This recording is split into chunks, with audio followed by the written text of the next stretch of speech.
And we are live from Johnny Donut Studios. You're watching the Mad Bomber podcast. Oh, is it Christmas time? We wish you a Merry Christmas. We wish. Look at Mark. All he wants. Do you think he wants the first round draft choice? Do you think Mark wants to win the last 4 games? What do you think? He may or may not. Do you think he wants to get himself a new toy? He may or may not. I would say that 90% of the Raider fans right now are looking for a shiny new toy. And I think the discussion now is there's the Oracle in the laboratory. Come on in, Laboratory Oracle. I was just talking about the Christmas presents here, Oracle. What are you want for Christmas this year? Oh man, look, if I had my stocking up and I were to go into my stocking, I would really hope to pull out a Fernando Mendoza bobblehead, because after watching him in the Ohio State game, and that's Ty Simpson right there. Look, if he's able to play really well in the college football playoff, even though there's reports coming out that he's been playing through a really bad back injury. Look, if he plays really well, then that would be cool. But as of now, it looks like Fernando Mendoza is going to be the top quarterback. Hopefully, the Raiders are able to get the number 1 overall pick. Would that require them losing out, especially to a bad Giants team? Yes, but I think we got to think long-term about this. Mm-hmm. And I know the players don't want to tank. I know the coaches don't want to tank. No. But look, we're Raider fans, and we get to maybe enjoy a nice future with a franchise quarterback if this happens. And Fernando Mendoza has to play well in the college football playoff, because even though he's going to win the Heisman, even though he looked really good against Ohio State, the next part of his journey is to look good in these college football playoffs and further solidify himself as that number 1 overall pick. Interesting, because there's a possibility he's going to play Ohio State again. And what I would like to see is how he responds, how they respond to seeing him, because they bottled him up pretty decently, but he made the plays when you had to. That was a tough game. What a great game that was. It's going to be interesting to see him. And then there's also the Dante Moore talks. And I guess, guys, we usually don't like to talk about players that aren't on this team or coaches that aren't here. But you know what? The Raiders are close enough to the top of the draft right now that it's a reality. So if you don't want to talk about it, I understand. But if you do want to talk about it, there's been talks. And again, we listen to Marshall Newhouse and Ted and Wynn. I love that podcast. And Marshall Newhouse got destroyed for saying, no, we need to get rid of that pick, get some offensive linemen, get more picks. And Spytek did a good job of that last year in the draft, trading down and getting more picks, conjuring up Caleb Rogers and Charles Grant within 2 picks or 3 picks of each other. So Spytek is a guy that can do that. But there are a lot of people, not only Marshall Newhouse, that believe that you would go after Spencer Fano. I don't think you could take the number 1, number 2, number 3. That would be a pick down, a little bit down. But do you pick a Spencer Fano from Utah? I mean, that's something that, it's not the sexy move, that's for sure. But there are people that are and it's not a lot that are talking about Spencer Fano. I think a lot more people right now are talking about Ruben Bain, the guy from Miami, which, would Max Crosby prosper from that? Are you just going to keep signing? Are you just going to keep signing, guys like a Thomas Booker or, Adam Butler? Ruben Bain's going to be one of him, Marvell Reese, and it looks like Sonny Styles is rising up, and we'll get more into that. But Fernando Mendoza is kind of an interesting figure for you guys that are in the Bay Area, and you did or didn't know this, but he went to Cal, and he was impressive at Cal, because I'm a Cal guy, and I watched him play, and it was always like, wow, this kid's really good on a decent team. And then he lands in Indiana with one of the greatest coaches in college football right now. So would you like to see Fernando Mendoza on the Raiders, Oracle? Oh, definitely. With what and let me preface it with this, though. With what we've seen thus far, Yes. But if he were to flame out in the college football playoffs, I think we got to be open-minded and consider what other options there are. Let's say Dante Moore is the real star of the show in the college football playoffs, then maybe we want to see him. If Ty Simpson is able to have some miraculous turnaround and maybe lead Alabama to the championship, then definitely I'd want to see him as well. But the other guys we got to be open-minded with. If the Raiders do not end up with the number 1 overall pick, then we're going to have to accept their draft position. And is the next best player a Ruben Bain out of Miami? I would say as of now, yes. I would probably put him a little bit slightly ahead of Arvell Reese, especially considering Arvell Reese didn't have the greatest game against Indiana.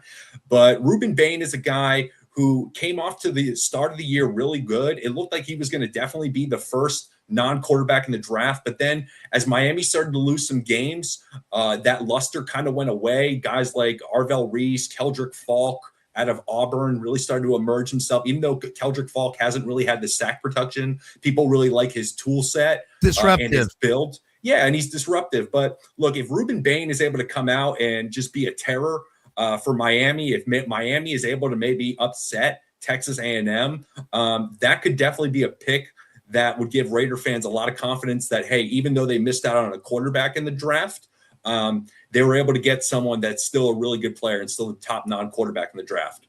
Right. And Ruben Bain's kind of like that Brock Bowers guy. He's going to be around for a while, and he's head and shoulders. That's going to be a great game, Miami and Texas A&M. That'll be a great game. And we will, the Oracle and I will get together next week and give our picks. We're going to start a new college football to get you guys interested in college football. We talked about it last week to try to, so you guys could watch Arvell Reese and Mendoza. And I got to ask you, Oracle, what about Sayin from Ohio State? He's a freshman, redshirt freshman. When is he available to come out? Well, it's going to be dependent on how well he plays. He's not eligible this year. He could be eligible next year.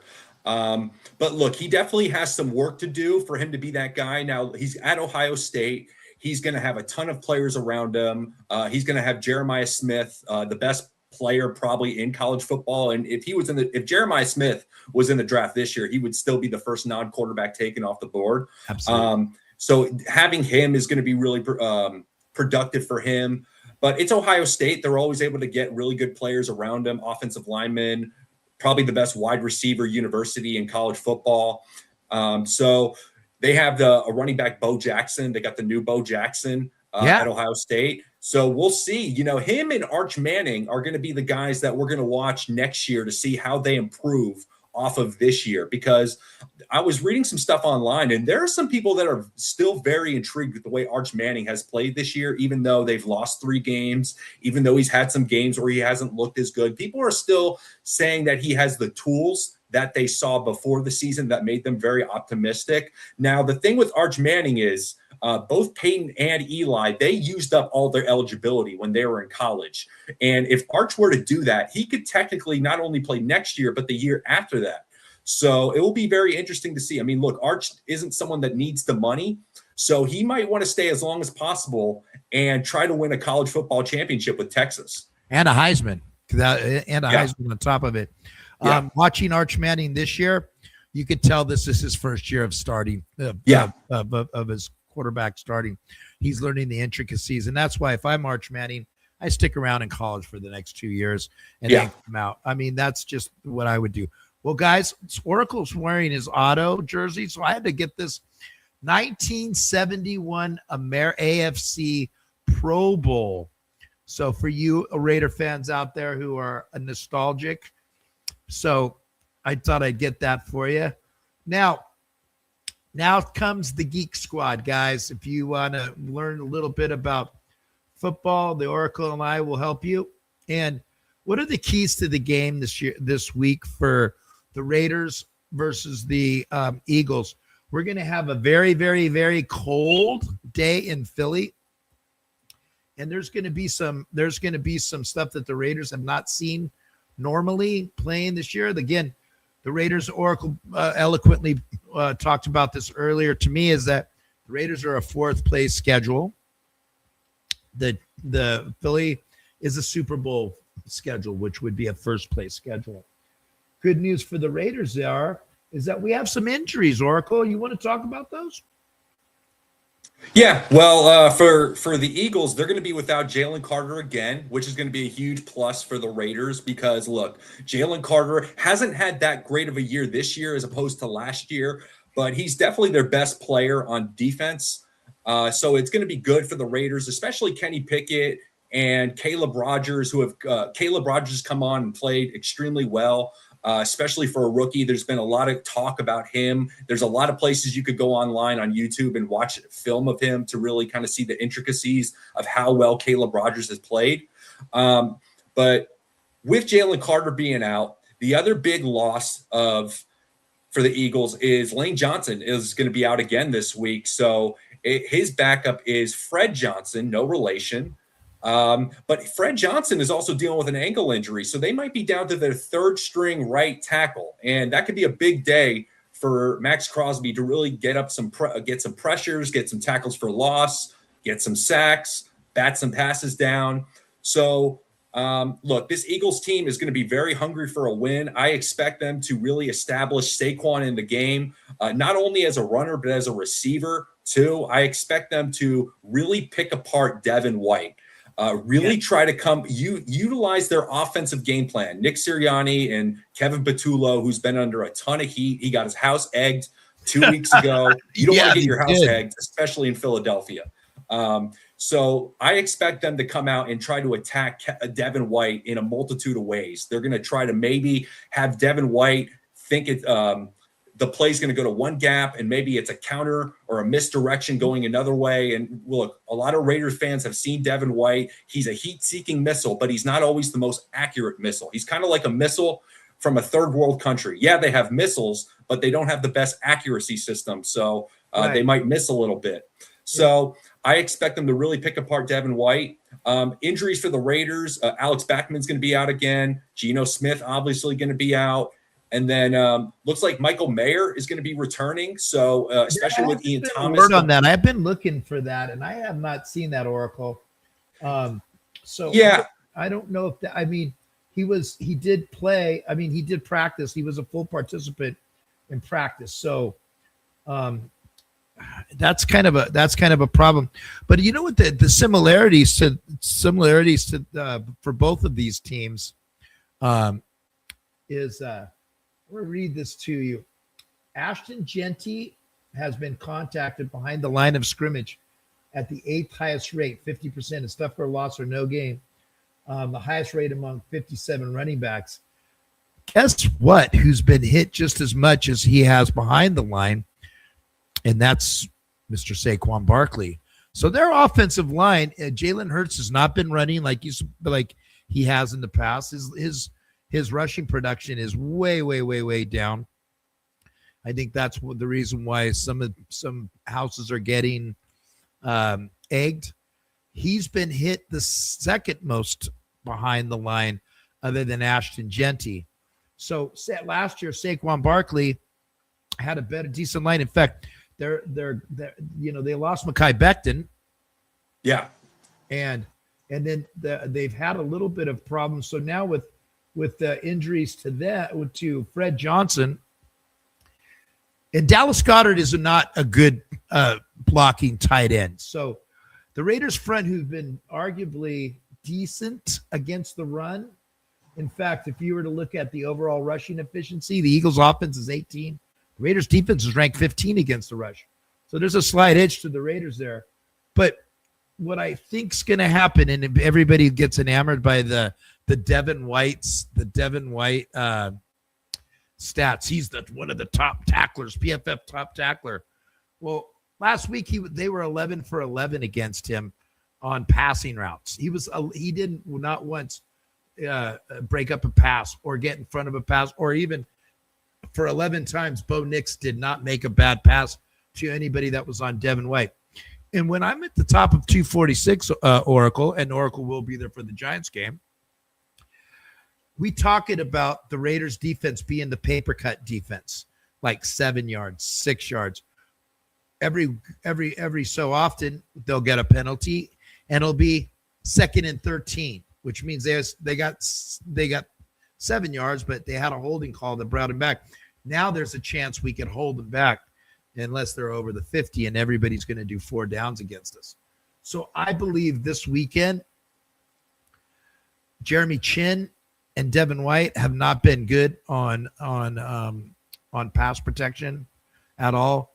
I could see the paper cuts again because they're going to Dallas Goedert us, they're going to Saquon Barkley us, and then they're going to take their shots to Devontae and AJ Brown.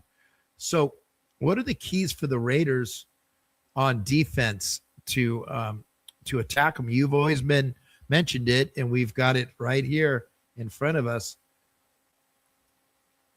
Raiders run 55% cover 3. So they're already tipping their hand at the line, Oracle. What do you think about that? Well, look, it's not good because even though this is an offensive staff in the Eagles that have been under a lot of fire, every time when you run a tendency that's 55% of cover 3, you're making it easier on the offense. And it doesn't matter who it is. It doesn't matter if they got their house egg 2 weeks ago. They're going to be able to know what coverage they're in, and they're going to be able to go into the film room this week and find ways to attack this defense. How can they get Devin White to be on one receiver and then throw behind him? How can they space Devin White out and get him in an unfavorable matchup that's very favorable for the offense, whether that's Dallas Goedert on a stick route, whether that's what's a stick route, Oracle? Tell the folks at home what a stick route is. So a stick route is think of the tight end is kind of lined up here, and then he's going to run vertical for about 5 yards, and then he's going to go out.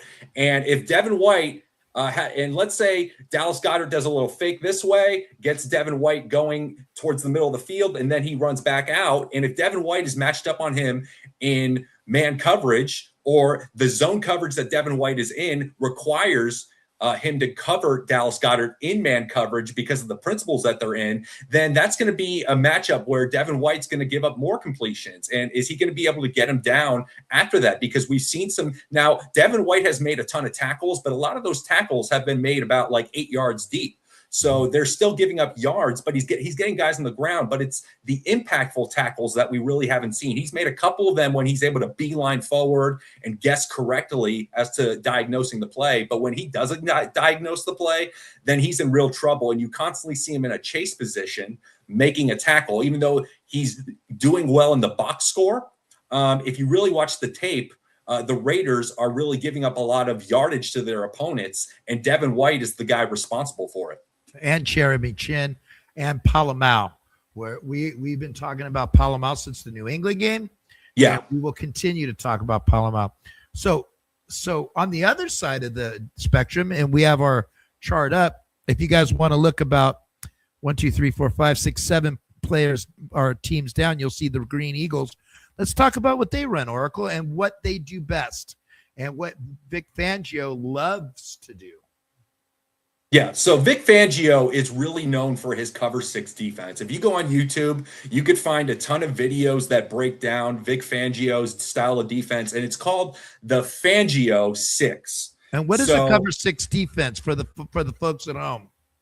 So cover 6 is cover 4 to the weak side. So usually the side of the offense that has 2 receivers on it, and it's cover 2 to the strong side, the side that has 3 receivers on it. Usually it's 2 receivers on one side, and the back is also on that side of the quarterback. So that's the strong side.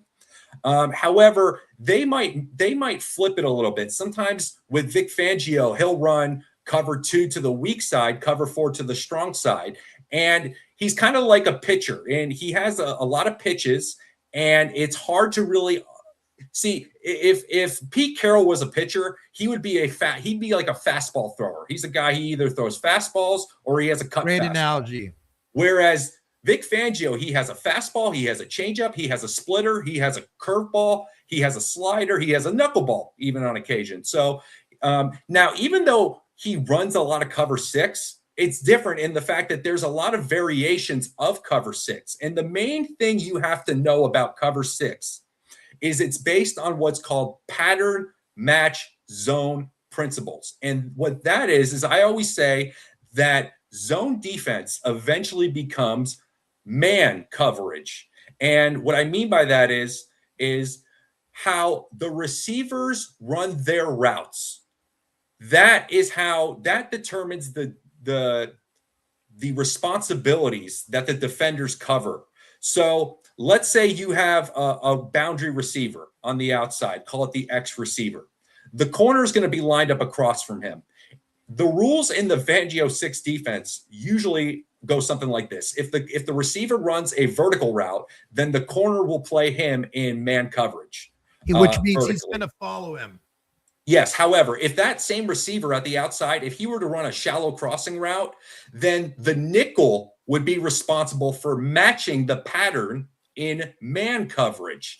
So they adjust their man cover. It's not like cover two man where I got this guy, you got that guy, no matter what way on the field that they run, I'm going to chase them around. No, they don't chase.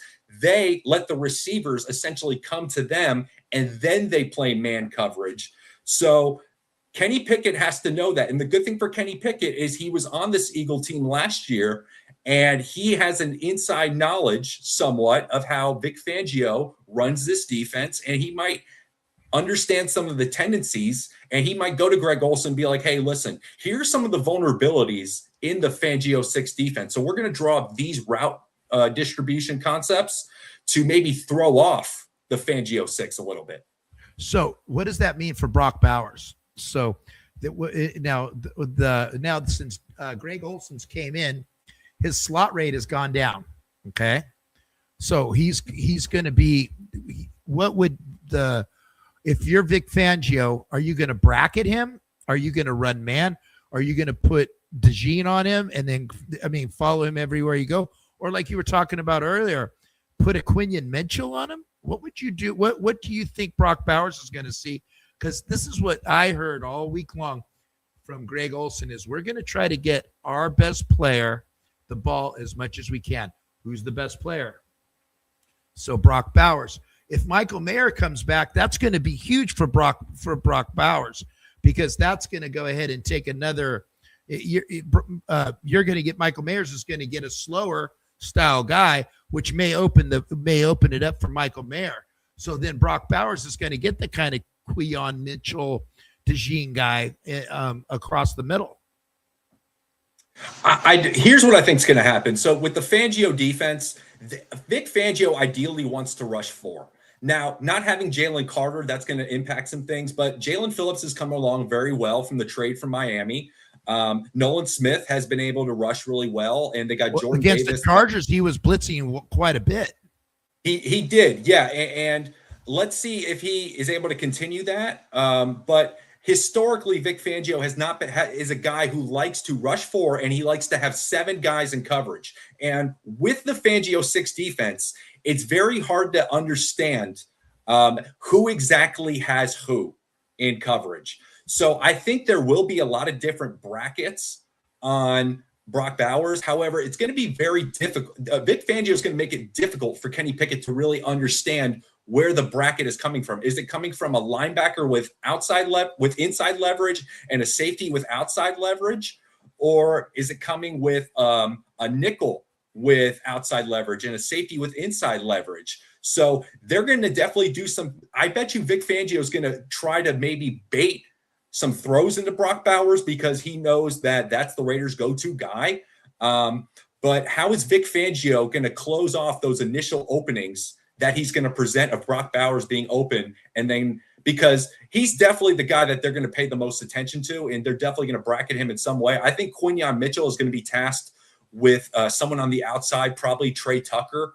But I definitely think they're going to – and look, we don't know. Zach Bond is on the injury report. He was a guy who was a Defensive Player of the Year finalist last year. Hasn't been quite the same player this year, battling some injuries. N'Kobe Dean has come in, and he's starting to play well. Do they maybe have their rookie linebacker, Jahad Campbell, play in place of Zach Bond? I would like to see Jahad Campbell. I was big on that guy. Yeah, and he started off the year really well, but they've played Nakobe Dean over him, so he hasn't really seen the field that much. But with Cooper DeJean in the slot, Vic Fangio really kind of moves them all over the field. We'll have him definitely matched up on Bowers on a couple of his defensive play calls, especially because I don't know if they really have the other weapons from the slot, whether it's Jack Besh. I would assume that the Raiders, if Michael Mayer does play, they're probably going to use him a lot and have Trey Tucker and Jack Besh be the two receivers. If Michael Mayer doesn't play, I think they're going to be forced to have Jack Besh and Tyler Lockett on the field a lot more in that case. And here's a great question, or a great point. Raiders are ranked third in the league on rushing yards allowed. It'll make it significant against Hurts and Barkley. Hopefully it keeps their ground game down. Well, I agree with that 100% because the good news on that Kyle.com is that that Jalen Hurts is not running the ball much anymore, and Saquon is getting hit behind the line of scrimmage, but they haven't played the paper cuts yet, and the paper cuts are coming. So with Oracle, let's go ahead and show this. We're going to go ahead and show this play right here, and you're going to watch Brock Bowers on the bottom right here. This is something that I think him and Kenny Pickett are going to be doing a little bit more of. Yeah, definitely. So this is cover 2 man right here, and Brock Bowers is going to have the Broncos linebacker number 40, Justin Stranad, matched on him in man coverage. And you're going to see that Bowers, he's going to run initially kind of like he's running a corner route, but then he's going to sneak back inside. He's going to regain the inside leverage with his route running and present an open window for Kenny Pickett. So at first, right here, Justin Stranad has the inside leverage on Brock Bowers. But right as Bowers, he's able to kind of give a shoulder dip and regain the inside leverage and present a clear throw for Kenny Pickett. Now, look, the Eagles aren't a team that really runs a lot of cover 2 man. And part of the reason the Broncos are running cover 2 man is because they're ahead by a lot. And this is sort of a prevent defense for the Broncos. They're just trying to make sure the ball's not in the end zone and they keep the clock moving. So, but look, this is something that was Kenny Pickett was able to gain his confidence, get some completions, get some rapport with Brock Bowers. This is definitely a good sign going forward of seeing the Raiders' new quarterback throw to their top receiver. Well, this is going to be a segue into our next guy, and then we will come back to Kenny Pickett. But let's watch number 76 right here, Caleb Rogers, who was it's funny. I didn't get that video of him talking about PFF. But last week, for the second week in a row, Caleb Rogers, rookie, who Pete Carroll did not want he was a healthy scratch for the first 7 games, and then he got on the field.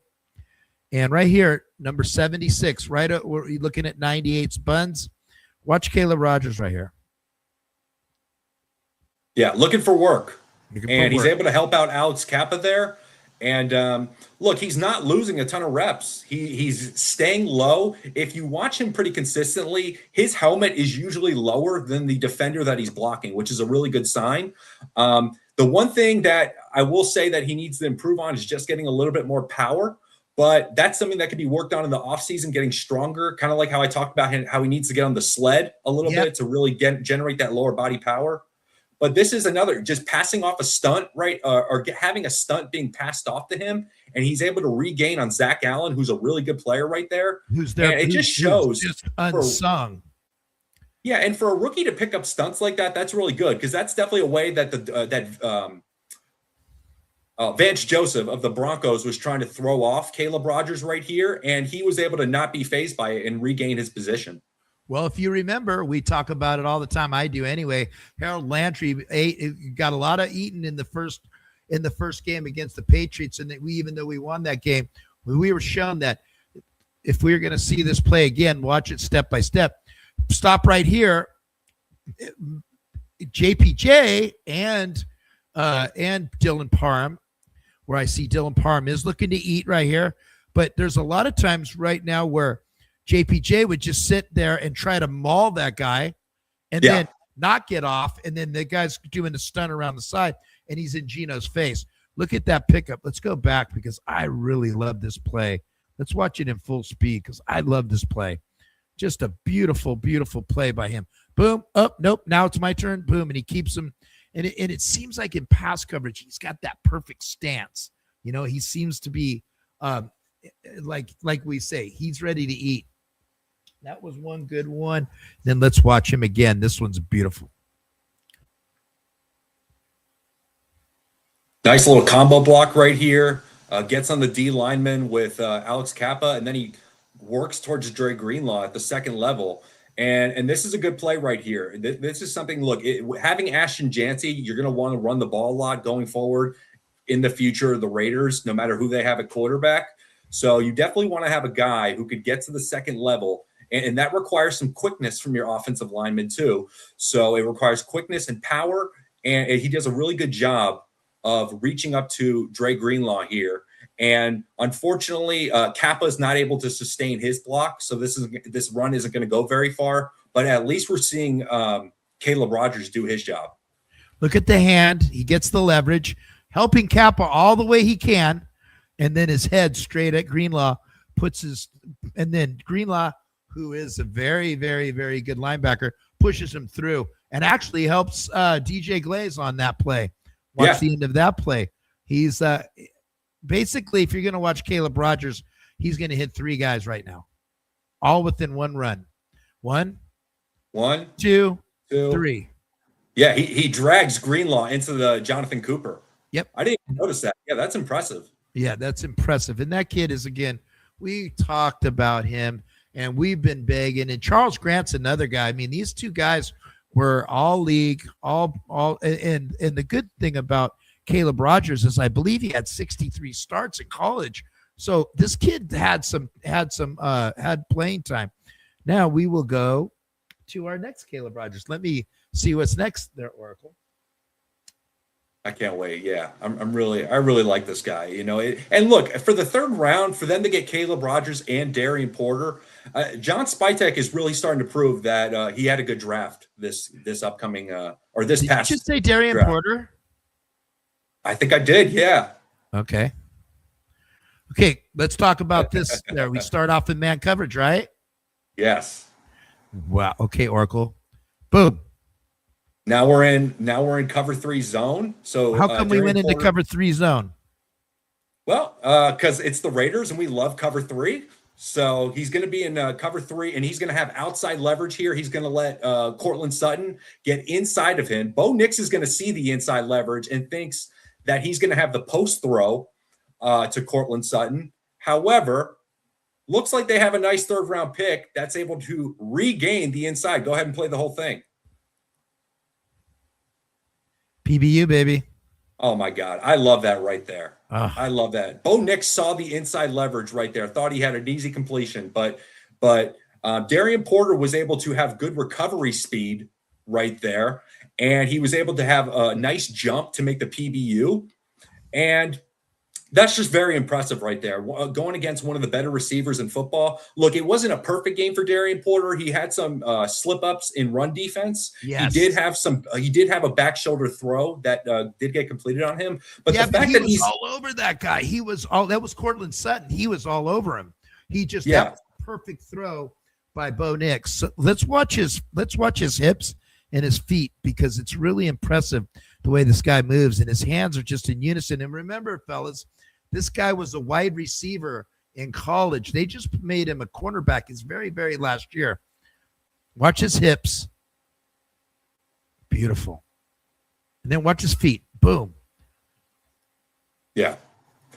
Very impressive. And I can't get over the recovery speed that he has right there. A lot of times with wide receivers that convert to DB, it's harder because you have to constantly react to what the receiver's doing. And it looks like Cortland Sutton's going to run an out, and then he runs a post. So he didn't bite too hard on the out. He was able to maintain his balance. He didn't go for the bite right there. And he saw that Sutton was going for the post at the end, and he was able to have good recovery speed. And that's that doesn't look like someone who's only played a year and a half of defensive back.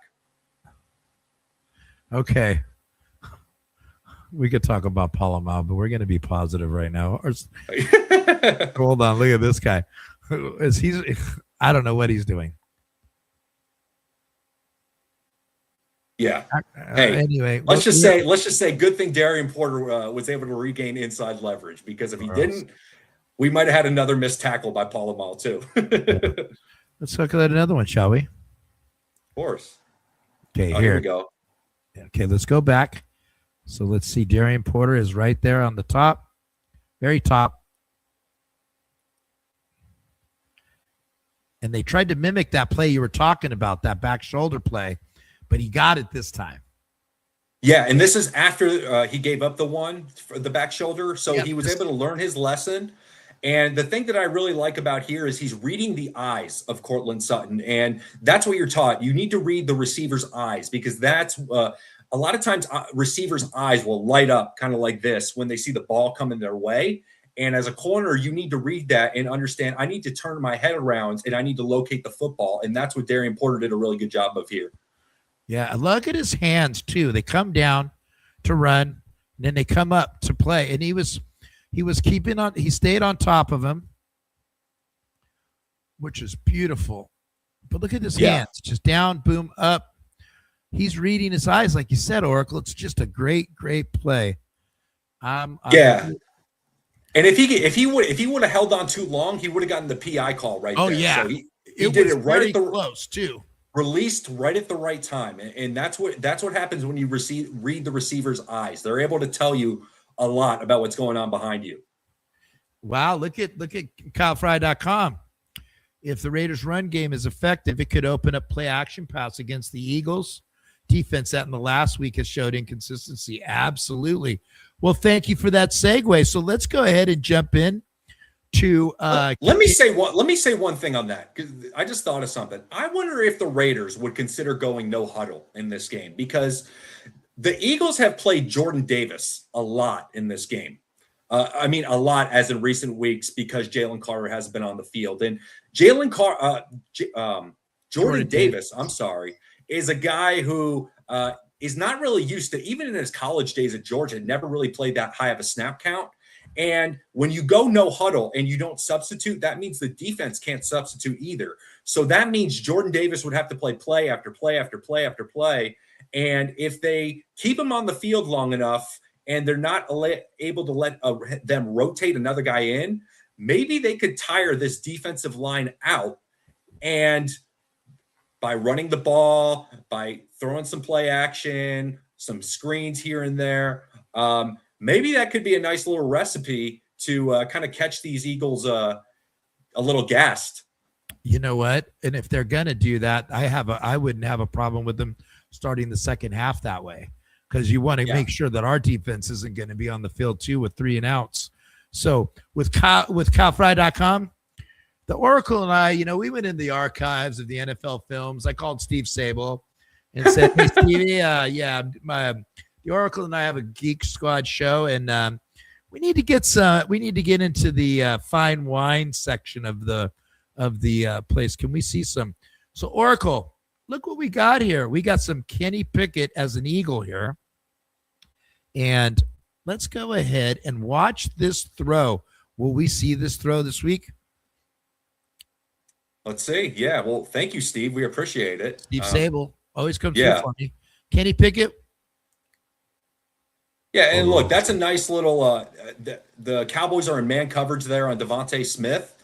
And Devontae Smith kind of looks like he's running a post, but then he switches to a corner there, and Pickett's able to read it, and he's able to deliver a nice, accurate throw. Now, look, he had really good protection there. That might not be something that happens with the Raiders. Nope. But look, the Eagles last year had a very good supporting cast. That's why they won a Super Bowl. I mean, Jalen Hurts was good, but I thought it was more of the offensive line and Saquon Barkley, A.J. Brown, Devontae Smith. I thought he had kind of a dream team around him. Yes.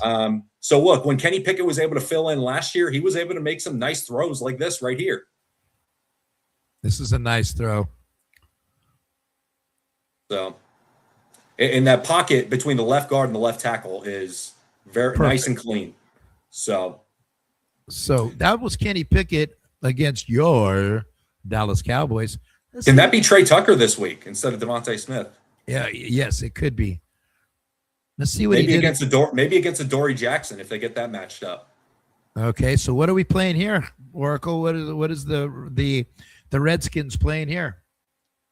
So the Redskins are in a two deep shell, and they got a middle of the field linebacker. Looks like because they have four wide on this play. This really spreads out the nickel and the other linebacker here. I think they might be in dime personnel just based on looking on this. They might have 6 defensive backs in the field. So go ahead and roll it.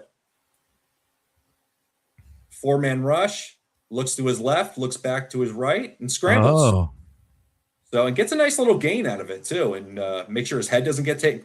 Does he get a flag there? I don't know if he got a flag there. They got a flag. So what I want you to watch from this angle, watch the head. Now remember, Geno Smith loves to look at you. Loves. And I don't know if we have the clip of when Kenny Pickett threw the touchdown to, is it Sheldrick Jackson? Yes, I have that. Would you like to see that? Okay. Yeah, because there's a really good example on that play of Kenny Pickett really using his head to manipulate the safety, keep him in the left side of the field. So I want people to watch the safety on the left hash of the Broncos, and I want people to watch Kenny Pickett's head look towards the left side of the field, and he's going to hold. That is Talafona Hufunga. Yep. And he's going to keep Hufunga on the left side of the field right here. Go ahead and roll it. So Cedric Jackson's going to run a post from the outside. He's at the bottom of the screen. And the Broncos here are in cover 3. So Riley Moss has the deep third responsibility. And this means Hufunga is going to be the center fielder in this play. And the other safety is going to be the buzz defender. He's going to go and be a second level defender. So Hufunga is what's called the center fielder. Now, with Hufunga, I don't know if are you able to go back to the end zone copy? Yep. Yeah. So think of cover 3 like an outfield. And Hufunga is in left center field right here. He's on the left hash. And Kenny Pickett is going to throw the post route to about right center field, but he needs to hold Hufunga in left center field so he could have a clear open throwing window. And because he does that, he's able to have the opening to hit Shedrick Jackson because Riley Moss is in cover 3 and he's late getting over to the post route. So it's a really good job by Kenny Pickett and the offensive line, allowing him to have the time to be able to manipulate the eyes of the safety in that situation. So watch his head at people out there at home. He's going to watch how he holds number 9, Hufunga. He used to play for the Niners, him and Trey Greenlaw. So watch this. Watch Kenny Pickett. All right. Left field. Now he comes back. Back to right center field. Here we go. Boom. That is what you call a great play. And Pete Carroll said it was simply marvelous. Everything about that play was simply marvelous. And again, those are the little nuances that, and for you people at home that have watched other quarterbacks have their second coming, see Sam Darnold, see Baker Mayfield. Kenny Pickett wasn't number 1 draft choice of the Steelers coming out of Pitt. So these 4 games, I got a good feeling that these 4 games are going to be Kenny Pickett's games. I believe that they want to see what they have with Kenny Pickett because he's a free agent after this year. Yeah. And with him getting any kind of playing time, he's going to get, there could be some interest in him. Okay, let's take a look at this one right here.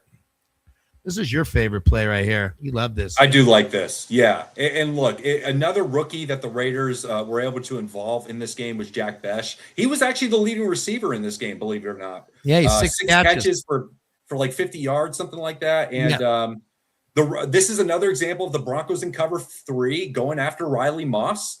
And Kenny Pickett sees that. So what this play is Besh is either going to run a vertical route or he's going to run a hitch route based on how Moss is defending this. If Moss is in press coverage, he's going to run a vertical route. But since Moss is playing off, Pickett knows that Besh is going to adjust to a hitch route on this play. And I want you to watch when Pickett releases this ball, and he's going to do it before Besh breaks down. Right there. Right there. He's still running vertical, but he's releasing the ball, and he's able to get that completion, and Moss isn't able to make a play because of the timing of when he released that ball. Watch his face again. Watch his eyes. Center field, right field. Yep. Not giving the defense the exact area of where he wants to throw that ball. And if you look at the spacing, look at the safety, how far he is from the corner, he knows that he probably has that completion before the ball's even snapped, just based on the alignment of the defense. So He just has to hold that safety to make sure he doesn't cheat over to Jack Besh. Let's watch this. Let's watch the protection now.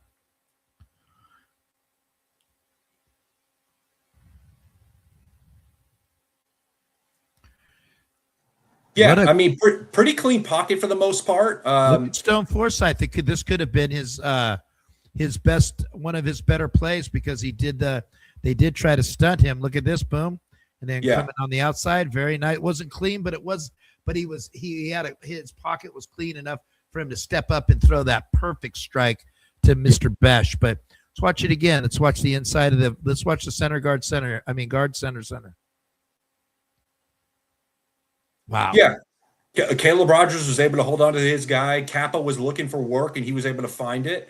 Good job by Parham there. So, that's definitely one of the better reps from the Raiders offensive line right there. Even Glaze is able to hold up a little bit. He does get pushed back, but it's not to the point where it really impacts Kenny Pickett. Very good play right there. And that was one of the plays where everybody was talking about.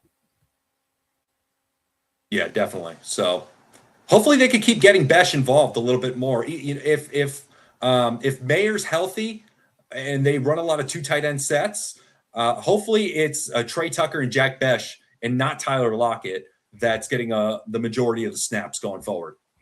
Husk, hopefully Pickett puts the quarterback question to rest. Well, I'll tell you this. I watched him play at Pitt. He had a great senior year. I think he was ready for the NFL.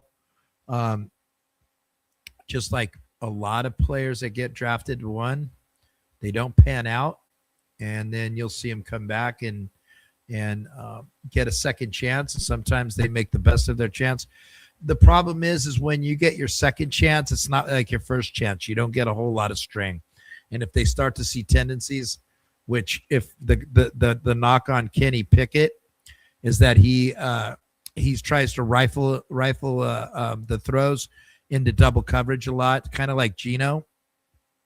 So we won't right now. Kenny Pickett is coming in like a first grader. There's or maybe the better analogy is he's been a good boy, and he's got to watch how to do it right, so he could come in and see all the mistakes that were made in front of him, whether it's Geno or the other teams that we played, and he can come in with a clear head. But at the end of the day, like they were talking about Shadir Sanders this week, who actually won Player of the Year, but there's still the naysayers that are saying he still taps that ball too many times, which that's why it takes him a long time for him to get the ball out, which in turn, that's a habit that's really hard to break. So you are what you are as a quarterback.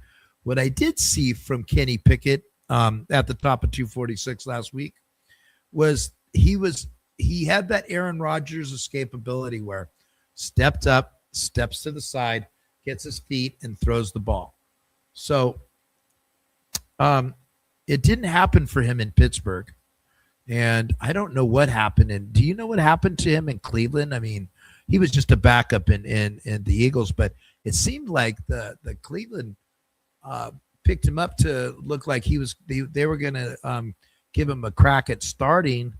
And Stefanski, who's a great coach, cut bait on him.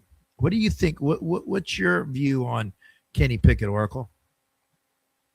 Well, they picked him up before the draft. So they traded with the Eagles. I believe they gave the Eagles a 5th round pick for him before the draft. But then after the draft, the Browns came in with Dylan Gabriel and Shadir Sanders. So all of a sudden you have way too many quarterbacks. And they decided, because look, when you draft Dylan Gabriel and Shadur Sanders, you want to see what they have naturally.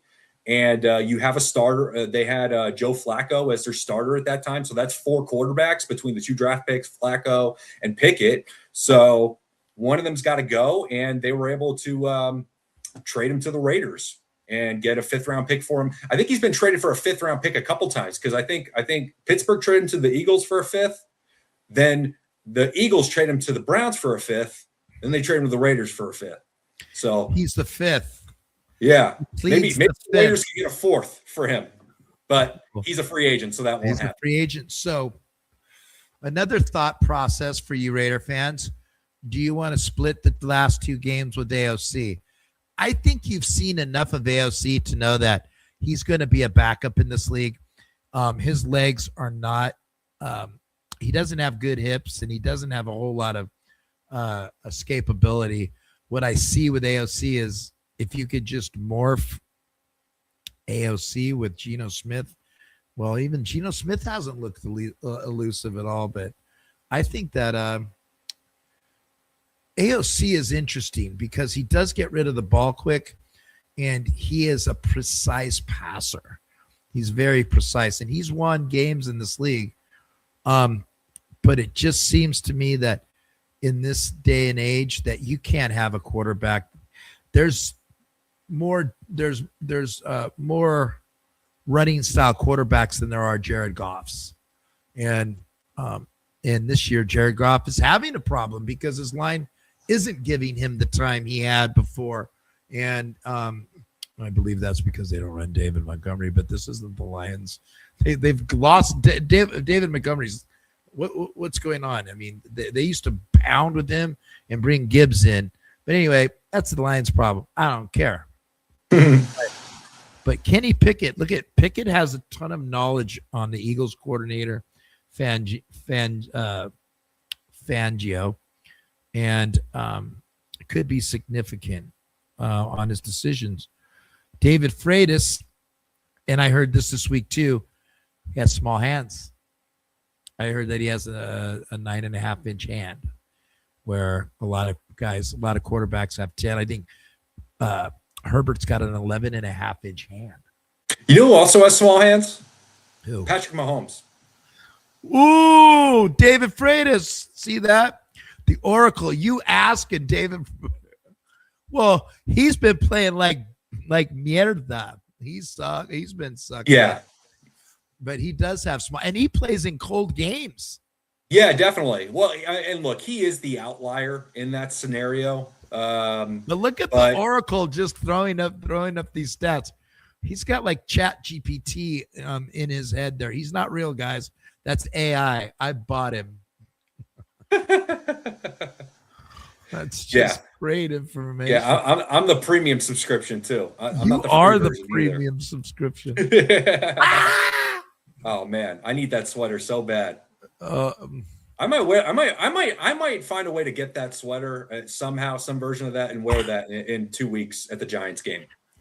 Well, it's black, so it could go with the million other teams. And speaking of this game coming up, the Eagles. Did I show the video that we're worried about Raider fans for? Did I show that? I don't know. I don't okay, think so. So for all of our Raider fans that are going to the game this week, Oracle, let me ask you a question. Have you ever been to the Eagle Stadium? I have never been to the Eagle Stadium, no. Okay, so if you were to go this weekend, would you wear that Jim Otto shirt? Because you're a badass. You are a badass. Yeah. If it was September or October, I would be more likely to wear it because they might pour beer on me. They might throw a left hook. I might get the Rocky Balboa left hook thrown at me. However, the one thing I would not want thrown on me would be play the video. Dun, dun, dun, dun, dun. You guys wanted it. You get it. So I'm going to play it and stop it and play it and stop it. But for you Raider fans, there's a lot of Raider fans that watch the show that are going to Philly. So let's watch the Philly fans. Only Philly does it this way. This is the NFC Championship game against the Niners. Jesus.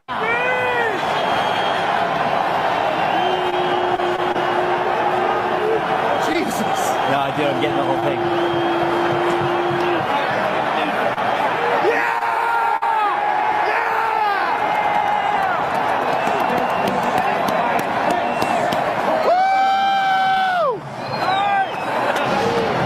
I'm going to stop it right there, Oracle. So the good news is I don't believe there's snow this weekend. The bad news is that they still sell those soft bottles of beer. And like you go to Allegiant Stadium, they take the top off for you because they don't want like full beers flying and hitting anybody. They're in front of the curb. But let's watch this a little.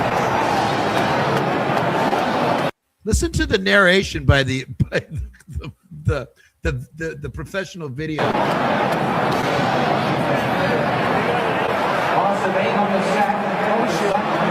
I'll get it.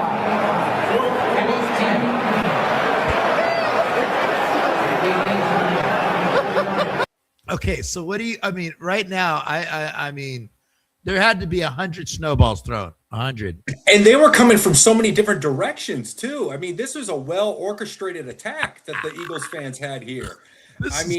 That's trajectory. Yeah, I mean, some trajectory. I mean, look, I mean, that was like I think the better attack. I don't know what was better, that or like some Revolutionary War attack that they had in Philadelphia. I don't know, but see, look, whether it's beer, closed bottle beer, open hand punches, close-handed punches, that I used to live in the Northeast. I like that I live in San Diego now. And for that reason, I would go dressed up as Bradley Cooper. Oh my God. Come on, Deshaun. Come on, Deshaun. Yeah! They're taking him out. Look. Love TikTok. God, I love TikTok. Just brutal. Yeah. Brutal. I mean, the Oracle today, it got cold in San Diego. It was like 71 degrees this morning. Man. I had to wear my get the scarves out. I had to wear my my long pair. But so Raider fans going this weekend, and I know there's the New England chapter. Jeff Fontaine out in the black hole. I believe he's the black hole. He may or may not be. I can tell you that for sure. Those guys are all coming out.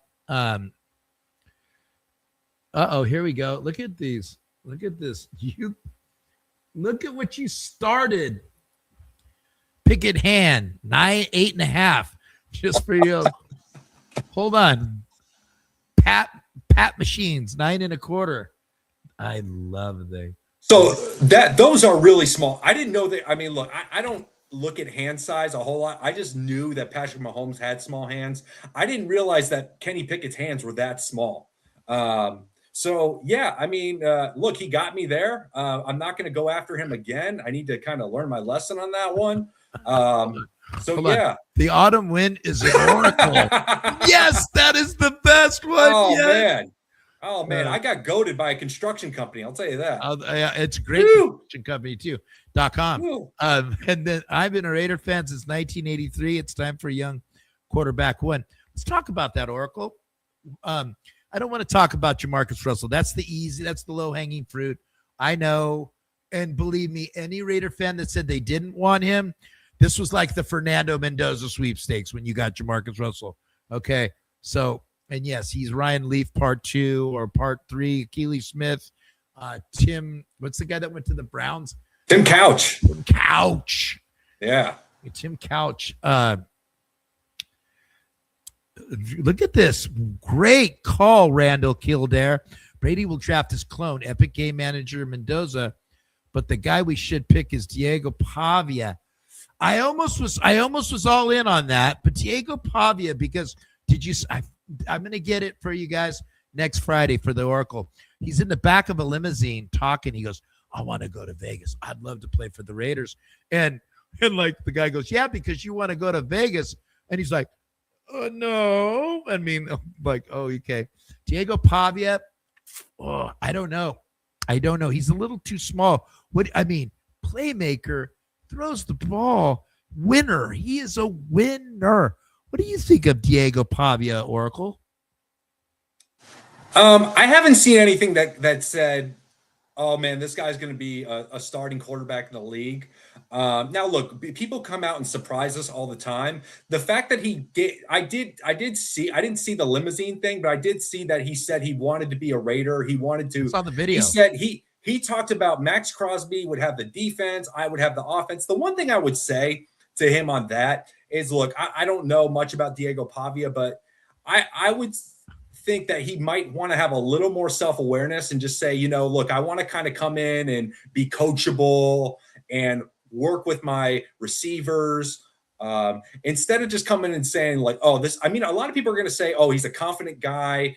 He wants to come in and have the offense. He believes in himself, but I don't know. I mean, the quarterbacks I like are the guys that don't give these big quotes. If you look at the history of the draft, the guys that give kind of blockbuster worthy quotes, they're usually the guys that kind of flame out in the league. This isn't really that blockbuster worthy of a quote, but at the same time, it's not something I loved. Even if I were Diego Pavia, I would just come out and say, you know what, I'm just going to be lucky to be in the league. I'm happy to be in the league. I'm happy to play. I just want a team that believes in me. I'll go wherever. I don't care. This whole idea that Max Crosby is going to have the defense, I'm going to have the offense. I mean, you don't know that for sure that, how long. I'm not saying Max Crosby is going to get traded or get released, but you don't know what's going to happen to Max Crosby. And what if he's not there? The first time in my life, I'm going to disagree with you. I love that. I love that he's got that cocky. I mean, look, last week, remember when Fernando Mendoza played the and I love that too. Everybody wanted to hate Fernando Mendoza for thanking God. I mean, this dude just was told he was not going to beat Ohio State. They won the biggest game, and he was the biggest part. And he acted like kind of a tool for some people thought. Pavia, I do like that. Now, as long as it isn't too much and it continues, then it could be. Now, here's what I really like. Pavia Zavato from New Mexico. Let me tell you something about Pavia. One of the best attributes about Pavia is his mother. I mean, that's a 10. Have you ever seen her at the games? No, I have not. They show her all the time. She is, oh boy. I mean, she is, mi esposa es mexicana, so I love the Mexican flavor. So, and then Randall coming. There's a great interview of him bussing with the boys, and you get to look at just how cocky he is. He's a Raider through and through. I saw that interview actually. Oh, you did? Yeah, I did not. So, I'll be honest with you, I kind of picked up on the cockiness in that interview too. Okay, well, I liked it. I liked because Gannon was cocky. He was but he was fiery. Now, I like Diego Pavia. I'm worried he's just a little too small for the NFL. And you talk about passes getting knocked down. Jalen Hurts is notorious for getting his balls blocked down because he's a lot smaller. Now, I do love Diego Pavia. Believe me, I loved it last year when they beat Alabama. He was just so vibrant. So, Oracle, the very first time I've ever disagreed with you. This is a first. But I will say this. If Go to Construction's able to get his ruler out and measure his hands, and he's able to have 10-inch hands, then I would definitely change my mind. Oh, look at Go to. He's coming hard tonight. Let's go Arch Manning next year. It's in the blood. Then you get the Manning and Brady sport, develop our future. That'd be cool. You know what? I got to see more of Arch Manning. I love the size. I love that he's a little bit more elusive than his uncles were. And he did have a 3-touchdown game in his last game. He looked really, really good. He actually threw for a pass, caught a pass, and run a pass in for touchdowns. That was impressive. That was really impressive. But I'm not on his bandwagon yet, guys. He's still on my blacklist. He's not made it to the top of the list. He's above Palomau. I can tell you that. But as far as Arch Manning goes, I need to see more. We need to see another year. Yeah. Anyway, well, Oracle, I think we got it. And what I do want to say is when you are going to the game, I want you to go. If you guys are going to the game, the darksidetailgate.com is the way to go. You want to definitely get the darksidetailgate.com. This I'm not kidding you, Oracle. It is unbelievable. It is the best tailgate I've ever been to. There's always Raiders. Lincoln Kennedy's always there. Obviously, I heard Adam True. If you guys know who Adam True is, good for you, because I do. And if you know who Adam True is, you'll know what happened, why Adam True is a very popular Raider. But go to the darksidetailgate.com to get your spot in the tailgate. There's a place for you to sign up, get your wristband. Oracle, I hope you take your mom there, because I'm going to be bringing my hoodlums there. The food is phenomenal, and if you don't know anything about the Dark Side Tailgate, rewatch the show from Tuesday, because Leonard is just the greatest guy. He's a gentleman. He will talk to you. He knows so much about the Raiders. He's really, really into fan friendly. He doesn't care if you're from the other team. He just wants you to have a great experience. That was his whole message on Tuesday was, I want the fans to have a great experience. Of course, I want the Raider fans there. But, I mean, if you see some of his videos that we showed, there was a lot of Steeler fans. So if you can, go to the darksidetailgate.com, get yourself a wristband. And, I mean, it's endless food, endless drink. All you can eat, all you can drink at the darksidetailgate.com. Oracle, I think that does it for me. Again, you amaze me. Hey, Jimmy Wolf, I know that you're listening out there. He always tells me, how does he come up with that stuff? Where does he get that stuff? And it's like, blows me away too. But guys, we will see you. We're going to do a halftime show where we're going to get a recap at halftime. And then the Oracle and I will go live exclusively right after the game. I'm having a party at my house where I will be having tamales. You will be there. Hey, is Diego Pavia's mom going to bring the tamales? I love Diego Pavia. I mean, I really think she's very beautiful. I mean, it's Diego Pavia. You know what? I probably don't think she makes tamales. If you're a Mexican guy and you know what the word mi pocha means, you'll know what I mean. So you can look up that word, pocha. She's a very, very, very easy to look at girl. And Diego Pavia, God bless you. God bless you. And God bless him. Those early years were probably special. Anyway, Oracle, I will see you Sunday. We will see all of you guys Sunday. And thank you guys for watching. One last thing. Well, I'm sorry, guys. I know you want to go and eat. I was told that I should tell you guys to like the show on YouTube.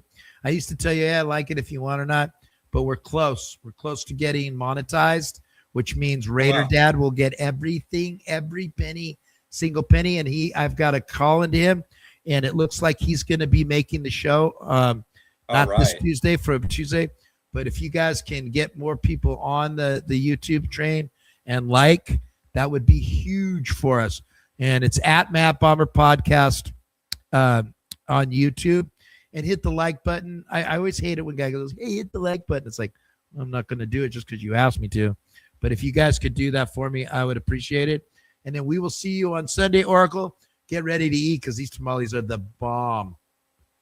Definitely, man. And yeah, we don't have to say hit the like button. Let's send a Raider dad and his kid or mom to their first Raider game.